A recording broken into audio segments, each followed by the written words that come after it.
peleado por la reivindicación de las Malvinas, y la gente mayor me decía, pero ¿para qué te estás peleando siempre en esa forma tan agresiva? Pero esas islitas que te importan, yo decía, no importa que sean islitas, son nuestras, y hay que recuperarlas. Entonces que tenía ya ese temperamento, con un gran sentimiento nacional, tal vez me lo había inculcado mi padre, ¿no es cierto? Y yo recuerdo que siendo un bebé, un 25 de mayo, me habían puesto una escarapela y caminando por la calle Callao había perdido. Cuando yo llegué a mi casa, me di cuenta que había perdido la escarapela. El tremendo desconsuelo mío era pensar que estaba en el piso y que alguien podía pisarla. Entonces sí, un sentimiento de patria, que es lo que nos unió a los peronistas, el deseo de otro país.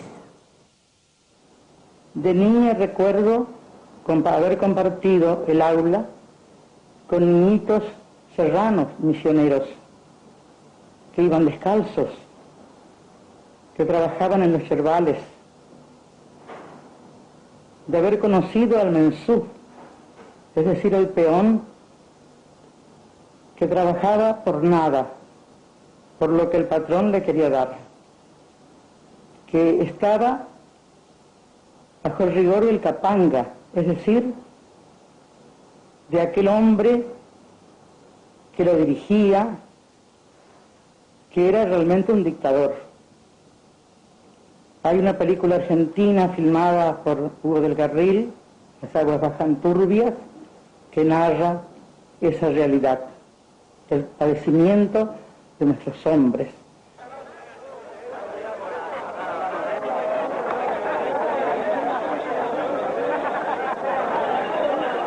Conchábame a mí también, patroncito. Por favor. Ya la dijo que no. Está muy vieja para ir al norte.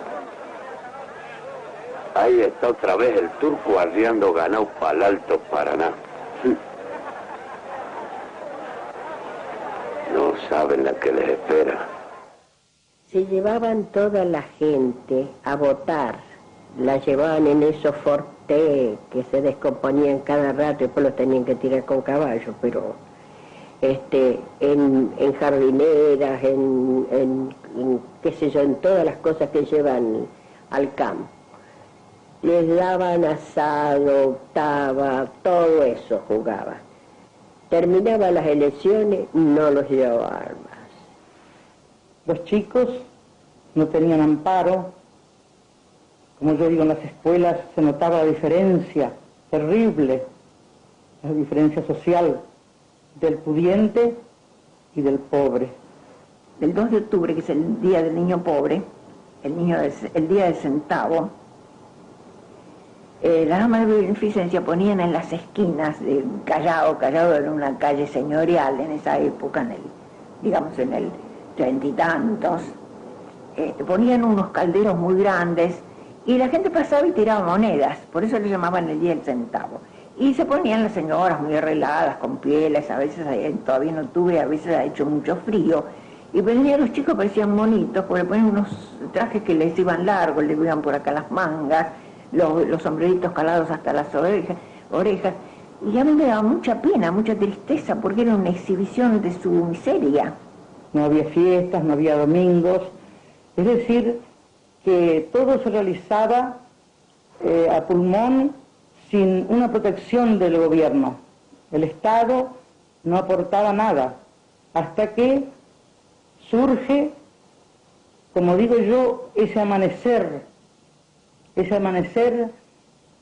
extraordinario y maravilloso que fue el peronismo.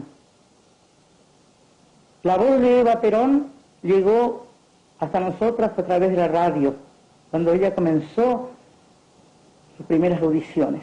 Quiero llegaros al corazón con el mensaje de una mujer que habla para el pueblo, porque viene de él, y contarte día a día su grandeza, sus desánimos, sus inquietudes y sus alegrías. Me impactó la voz de Evita. Fue la voz de Evita la que a mí me llamó. Me llamó a integrar esa legión de mujeres que tuvo Evita. Y yo sabía ir a ver cuando ella salía en la calle Belgrano, que era la calle Radio Belgrano, Entonces nosotros la conocíamos y salíamos y la veíamos a todos los artistas. Nosotros éramos provincianas, éramos sencillas y bueno, la íbamos a ver, nos gustaba.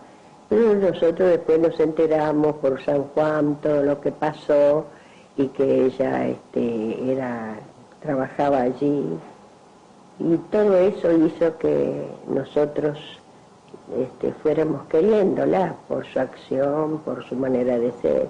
En el año 44, 43, cuando fue el terremoto de San Juan, que salíamos con unas urnitas solicitando la contribución para levantarla a San Juan, tuve la oportunidad de conocerla a la señora Eva Perón. Yo les voy a decir que, no sé si a lo mejor en mi relato, yo siempre voy a decir señora Eva Perón. Primero por una cuestión de respeto. Y segundo porque me parece que el Eva Perón le da toda la fuerza del nombre a quien significó tanto para nosotros.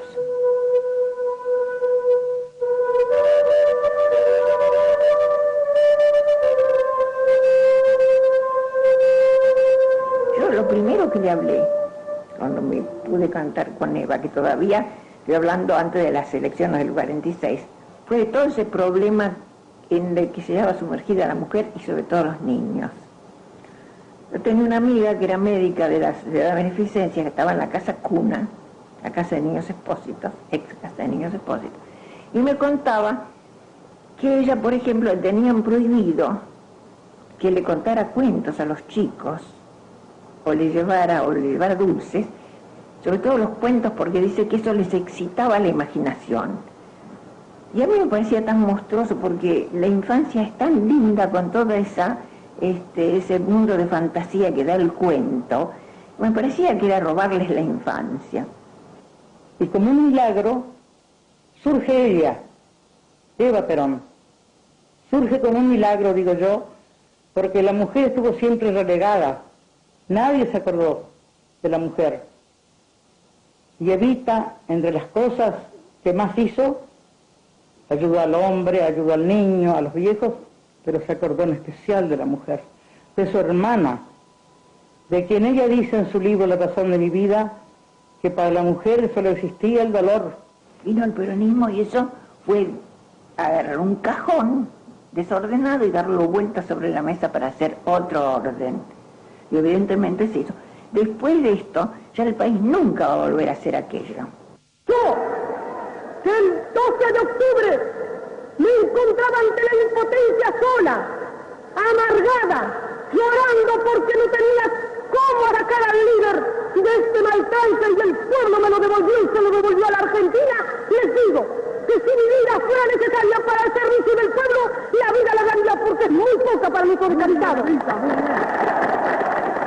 En el año 45, estando en la puerta de mi casa con una hija de 9 meses, salgo a la puerta porque sentía ruidos y movimientos, salgo a la calle y veo que viene una caravana de obreros que venían del gas del Estado, venían por la calle Entre Ríos. Entonces, como no entendía lo que era, me acerco y me dice que van a la Plaza de Mayo. Entonces, a la Plaza de Mayo, yo iba de tanto en tanto con mi padre a escucharlo al general cuando él hablaba de los balcones del Ministerio de Trabajo. Y a mí era muy joven y viste que nadie sabía cómo era esto, parece que te ibas preparando. Entonces, entro y le digo a mi suegra, ¿por qué no se queda un rato con la chiquita? Me sumé con los trabajadores y me fui a la Plaza de Mayo. Pero venían de todos lados, vivando a Perón. Y bueno, eso fue lo que me despertó más a mí, dándome cuenta de que no estaba equivocada, que todo el mundo, y especialmente los pobres, parecía que habían encontrado a alguien que los salve. Yo tenía a mi hija chica, la dejé durmiendo y con mi marido me fui a Plaza de Mayo.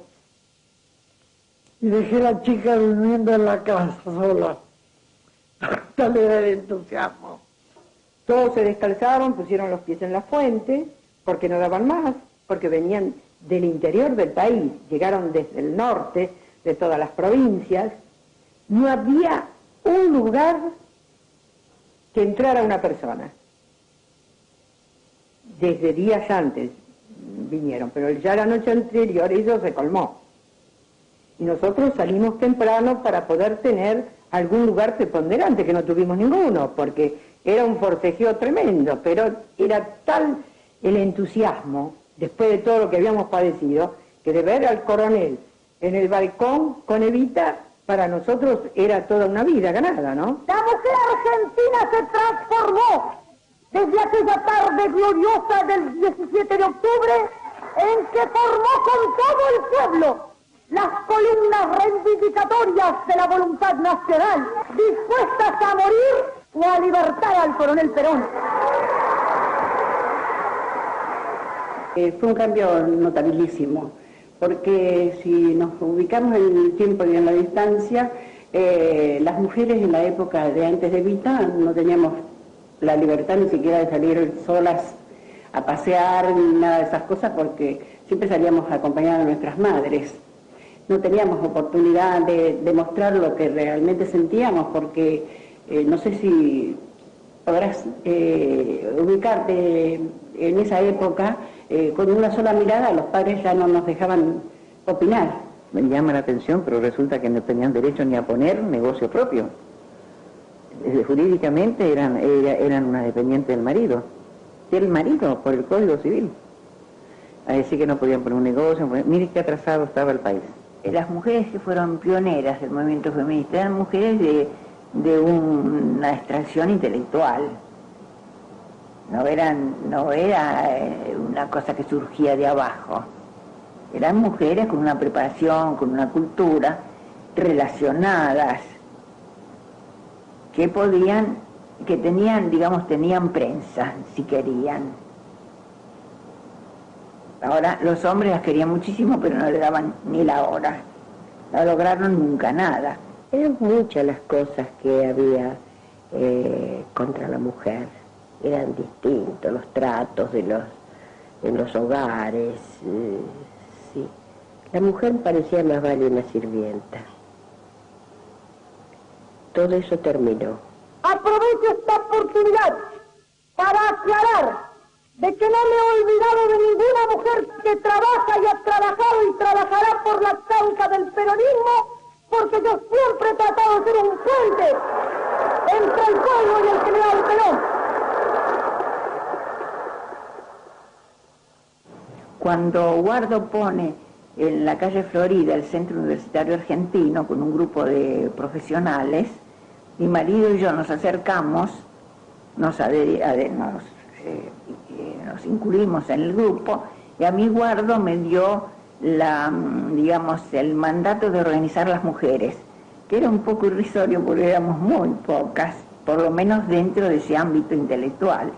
Aproximándose las elecciones de febrero, se nos ocurrió hacer un acto exclusivamente de mujeres. Como teníamos una cierta amistad con uno de los dueños del Luna Park, se nos ocurrió pedirles el Luna Park. Y claro, Luna Park, para llenarlo se necesitan 25.000 personas. Bueno, nosotros, las mujeres que integramos ese grupo, no teníamos plata, no teníamos afiches, no teníamos volantes, los hacíamos con papel de diario, con lápices gruesos o carbonilla para hacer los afiches en la calle. Convocamos en todos los sectores donde había mujeres. Llegó el día, el 8 de febrero del 46, yo estaba por tener familia, esperando mi cuarto hijo, y el grave problema mío era pensar que no me fueran a hacer en ese día, o más o menos muy cerca, estaba con una angustia. Entonces mi marido con mi médico partero dijeron, ¿quiere que le induzcamos el parto? Yo dije que sí, ni pensé. Y mi hijo nació por esa razón el 2 de febrero, no sé si era su destino ese día, pero nació el 2 de febrero. Cuando Eva me vio el 8, dijo, pero usted que está loca, ¿qué está haciendo acá? Porque no sabía que había tenido un chico. Y el Luna Park era una masa de mujeres, llenaron los 25.000 las 25.000 vacantes que tiene la sala, el ámbito del Luna Park. Todos hemos coincidido en que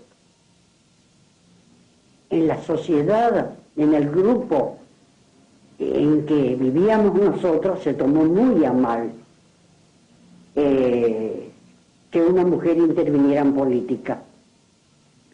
Se nos decía, francamente, porque uno lo escuchó muchísimas veces, que éramos una pus, y sigue, porque hacíamos política.